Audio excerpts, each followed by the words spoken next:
Dans les rues de Londres, où le soleil se couchait derrière les toits de briques rouges, les notes d'une mélodie entraînante s'élevaient comme un appel au hasard. Les passants s'arrêtaient un instant, les yeux levés vers le ciel, avant de reprendre leur route, mais la mélodie restait dans leur tête, une douce mélodie anglaise qui les transportait dans un monde de joie et de liberté. C'était l'ère de la Renaissance, et la musique était partout présente, un élément essentiel de la vie des Londoniens. Les rues étaient bondées de musiciens ambulants, qui jouaient de la vielle, du violon, de la flûte ou de la harpe, pour gagner leur vie. Parmi eux, un jeune musicien, nommé Thomas, se distinguait par sa virtuosité au violon.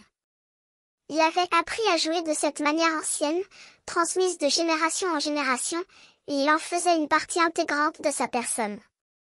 Un soir, alors qu'il jouait dans une rue étroite, il aperçut une jeune femme, avec des cheveux blancs et des yeux verts, qui l'écoutait avec attention.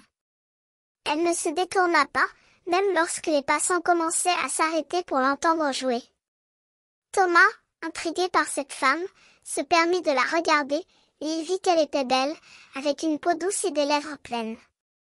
Il commença à jouer avec plus de passion que jamais, comme si la musique était devenue son langage le plus intime. La femme, qui s'appelait Emily, fut conquise par le talent du musicien. Elle s'approcha de lui, et Thomas, sentant sa présence, s'arrêta de jouer. Ils se regardèrent, et dans ce regard, il y eut comme un accord secret, comme si la musique les avait unis pour la vie. Depuis ce jour, Thomas et Emily se retrouvèrent souvent dans les rues de Londres, Thomas jouant pour elle, et elle chantant en harmonie avec lui. Leur chant s'élevait vers le ciel, un mélodieux appel à la liberté et à l'amour. Et les Londoniens, qui les écoutaient, sentaient leur cœur s'alléger, comme si la musique leur avait apporté un peu de lumière dans leur vie.